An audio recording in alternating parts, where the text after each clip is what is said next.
ফাঁসি চাই। কারণ এই গ্রামের অনেকেই জানে যে ওই মেয়েটা কথা বলতে পারে না। কমিটির সভাপতি, সেই ওয়ার্ড আওয়ামী লীগের সভাপতি, 1 নম্বর ওয়ার্ডে আওয়ামী লীগের সভাপতি গোলাম ঘরের ভিতর নিয়ে গিয়ে ধর্ষণের চেষ্টা করে। পরবর্তী আপনারা দেখছেন বাগেরহাট 24 টিভি। সব খবর পেতে আমাদের সাথে যুক্ত থাকুন। সাবস্ক্রাইব করে আপনার প্রিয় পছন্দের চ্যানেলটির সাথেই থাকুন। অসহায় প্রতিবন্ধী কিশোরীকে ধর্ষণের অভিযোগ উঠেছে গোলাম শেখ নামের এক আওয়ামী লীগ নেতার বিরুদ্ধে। মংলার চিলা ইউনিয়নের দক্ষিণ হলদিবুনিয়ার ফেলুরখণ্ড এলাকায় এ ঘটনা ঘটে। কিশোরীর বড় ভাই বাদী হয়ে বুধবার দুপুরে মংলা থানায় মামলা দায়ের করেন। আমার মেয়ে জায়গা আইলো, গরু নীতি আইলো, গরু তাড়াই দিয়ে যায় বিলির ভিতর। সেই গরু নীতি আইছে, গরু নীতি আসলি সেই সময় ওই 12টার সময় দুপুরে, সেই সময় ওরে থাবা দিনতে বাড়াই যাচ্ছে, থাবা দিয়ে ওরে নিয়ে ঘরের ভিতর নিয়ে গেছে। ঘরের ভিতর ঢুকোই নিয়ে ওরে জবরদস্তি মানে জড়াজড়ি খেঁচাখেঁচি করেছে। করার পরে লোকজনে টিয়ার পাইছে, চিল্লেছে। বুবা মানুষ কথা বলতে পারে না। সেই সময় লোকজন ভাঙ্গে আইছে, ভাঙ্গে আসলে সেই সময় ওই ছেড়ে দিয়ে চলে গেছে, দৌড়ে চলে গেছে। আমার 3টে মায়ের প্রতিবন্ধী, কথা বলতে পারে না। আর বাড়ি আমি একা, চলটা তো গাড়ি গুড়ি চালাই বেড়া, ভ্যান গাড়ি টাড়ি। ও আসেই গরু নিতে, বুঝছেন, দুপুর 12টার সময় হয়ে গেছে। আসলে ভালো লোক না। আমরা রাস্তা দিয়ে চলাফেরা করে বাচ্চাদের স্কুলে নিয়ে যাই, তখন কিন্তু গোলাম কিন্তু আমাদের দিক তাকায়। আমরা লজ্জায় ভয়তে নিচে হয়ে তাকায় চলে যায়। আমাদের এমন পরিস্থিতি রয়ে গেছে যে বাচ্চা ঘাটা নিয়ে আর স্কুলে যাওয়ার একটা আতঙ্ক ভয় এসে গেছে। কারণ ও আজ প্রতিবন্ধী, ওর আজকে করেছে, আজকে তো দ্বিতীয়বার আমাদের করতে তো ভয় পাবে না। মনে করেন সবাই দিন মজুরি খেতে খাস কামার করে খায়, সেই ইসে মনে করেন ওর উপরে কেউ কথা বলতে পারে না। সেই ইসে ও জবরদস্তি করে জুলুম করে এই ধরনের মানুষকে হয়রানি করে। সুষ্ঠু বিচার চাই।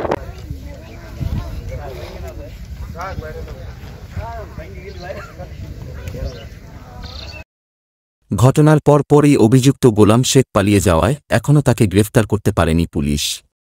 তবে পুলিশ বলছে অভিযুক্ত গোলাম শেখকে গ্রেফতারে অভিযান চলমান রয়েছে। আমাদের মংলা প্রতিনিধি মাসুদ রানার পাঠানো তথ্য ও ছবিতে ডেস্ক রিপোর্ট।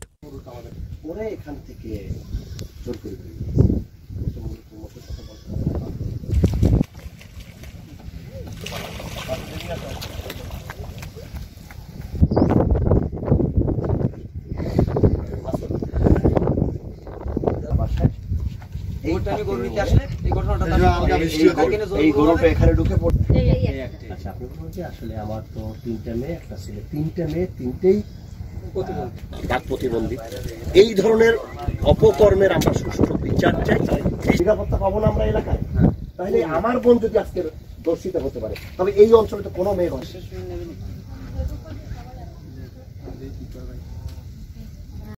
মামলা সূত্রে ও ভুক্তভোগীর স্বজনরা জানায় 15 বছর আগে পিতা তাদের ছেড়ে অন্যত্র চলে যাওয়ায় একটি ছেলে, মা ও বোনদের নিয়ে মৌলার পূর্ব চিলা ইউনিয়নের গাববুনিয়া এলাকায় বসবাস করেন। ভাই ছাড়া বাকি 3 বোনেই বাক প্রতিবন্ধী। সভাপতি গোলাম, বুঝছেন, একটা ক্ষমতা তার রয়েছে। আর মোজার সাহেব যে সময় বাইসে ছিল তার ভাই, সে সময় কিন্তু বিভিন্ন ধরনের বিয়ে থবা করেছে গোলাম। এর মেয়ের দরে যায়, ওর মেয়ের দরে যায়, এর বিয়ে করে, ওরে ফ্যাট বানায়। ইতিহাস গোলামের মনে 20টার উপরে আছে, এরকম ইতিহাস, বুঝছেন, ইতিহাস 20টার উপরে আছে। পরে এখন এই ঘের তো করি মানে ঘের আগে নজরুল ওরে রাখিছে কর্মচারী। ও দেখা যাচ্ছে না খেয়ে বেড়া চেয়ারম্যান বলিল যে ওরা একটু কাজ কাম দিয়া জানে, দেখো সেই হিসেবে কিন্তু করে এই জায়গায় কর্মচারী রাখিছে। রাখার পরে নজরুল তো বিদেশ থেকে কানাডায় থাকে, থাকার পরে এই আইসে তাই গেড়ে থাকার পরে এই যে গুঙ্গি মেয়েটা, ওর বাপও থাকে না, মাও থাকে না, ওই ভাই আছে সাদ্দাম, ও খাতি দিয়ে দেখা যাচ্ছে বহুত কষ্ট ক্লাস করে কিন্তু এখন তো মানুষ করেছে। মানুষ করার পরে সেদিনকার ঘটনা শুনলাম যে এই আকাম গোলাম করেছে। এ সময় তার চিৎকারে পার্শ্ববর্তী লোকজন ছুটে আসলে দৌড়ে পালিয়ে যায় অভিযুক্ত গোলাম শেখ। গোলাম কিন্তু ফলান দিছে, গাড়া দিছে, গোলামরে পাওয়া যাচ্ছে না। ঠিক আছে, গোলাম গাড়া দিছে, পাওয়া যাচ্ছে না গোলাম। দেশবাসী হিসেবে এই যেটা প্রতিবন্ধী মেয়ের কেউ বিয়ে তো করবে না, কেউ বিয়ে করবে এমনি তো প্রতিবন্ধী, সে তা তো বিয়ে তো কেউ করবে না। তাহলে ওর জীবনটা তো নষ্ট হয়ে গেল, শেষ করে ফেলাইছে, জীবনটা শেষ করে ফেলাইছে। এর একটা কঠোর শাস্তি, কঠোর ব্যবহার যেন এর বিচার যেন ঠিক মতন হয়। গত রবিবার দুপুরে হঠাৎ বৃষ্টি শুরু হলে মাঠে গরু আনতে যায় ছোট বোন প্রতিবন্ধী কিশোরী। গরু নিয়ে পার্শ্ববর্তী একটি চিংড়ি ঘেরের পাশ দিয়ে আসার সময় চিংড়ি মাছের ঘেরে থাকা গোলাম শেখ তাকে টেনে হেঁচড়ে ঘেরের গই ঘরে নিয়ে জোরপূর্বক ধর্ষণ করে বলে অভিযোগ করেন মেয়েটির ভাই সহ স্থানীয়রা। দিয়ে আমার সাথে খারাপ আচরণ করেছে, ও কাইন্দে কাইন্দে যে আমার কাছে নালিশ করেছে, এইটা শুনিস। অসহায় একদম তো অসহায় এই গ্রামে। আর এই মেয়েটা বর্ষামুড়ি দৌড়ে হয়েছে, তার তো টাইনে ঘরে নেওয়া উচিত না। 18 বছর বয়স, একটা যখন স্কুল মাদ্রাসায় জাতি বেড়ানো ও ডাক দেয় রাস্তাতে, কি বলে ও ডাকবে, ও রায় কি এমন অভ্যাস। ঠিক আছে, এরা এইগুলো করে সারা জায়গা।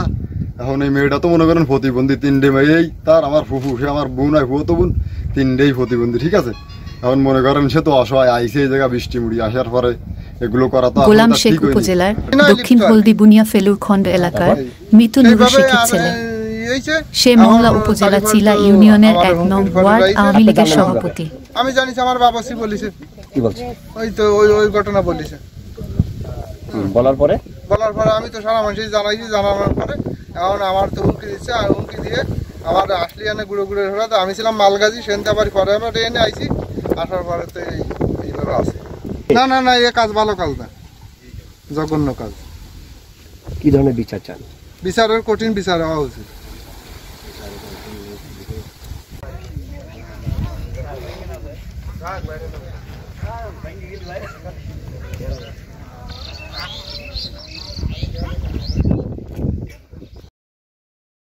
ঘটনার পর থেকে এলাকা ছেড়ে পালিয়ে যাওয়ায় এখনও তাকে গ্রেফতার করতে পারেনি পুলিশ। এ নিয়ে এলাকাবাসীর মধ্যে চরম ক্ষোভ ও উত্তেজনা বিরাজ করছে। জামাই ব্রিজের ওইখানে যে ঘটনাটা ঘটছে, সে হচ্ছে এই 1 নং ওয়ার্ডের আওয়ামী লীগের সভাপতি। আমি এই ঘটনাটা আমি শোনার পরে আমি তদন্ত আমি করি নাই, এলাকার লোকজনের মুখে শুনে আমি কিন্তু এই বিষয়টা কিন্তু নিজেও চিন্তা ভাবনা করেছি।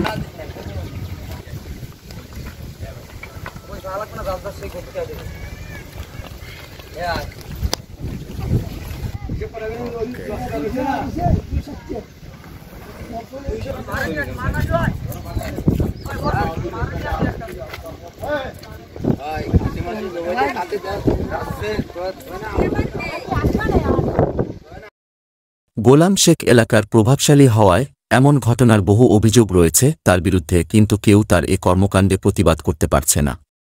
অসহায় প্রতিবন্ধী কিশোরীর প্রতি এমন ঘটনায় বিচার ও কঠোর শাস্তির দাবি এলাকাবাসীর।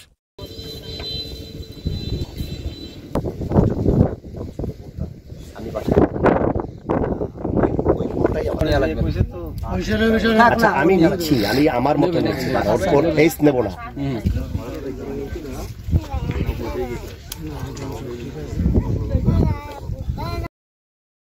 মোংলা রামপাল সার্কেলের সিনিয়র সহকারী পুলিশ সুপার মুশফিকুর রহমান তুষার বলেন, খবর পাওয়ার সাথে সাথে ঘটনাস্থল পরিদর্শন সহ থানায় মামলা নেওয়া হয়েছে।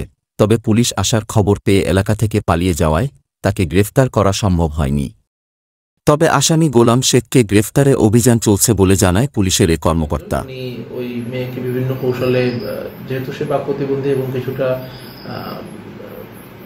তার বুদ্ধিমত্তাও অতটা বিকশিত নয়, এই জন্য তাকে বিভিন্ন কৌশলে তাকে ডেকে নিয়ে ওই ঘরের ভিতর নিয়ে গিয়ে ধর্ষণের চেষ্টা করে। পরবর্তীতে আমরা এটি জানতে পারার সাথে সাথে বিষয়টি আমলে নিয়ে দ্রুত তদন্ত শুরু করি এবং নিয়মিত একটি মামলা রুজু করি। এখন পর্যন্ত এই ঘটনায় কোনো আসামি গ্রেফতার হয়নি। আমরা আসামিকে গ্রেফতার করার জন্য অভিযান পরিচালনা করছি।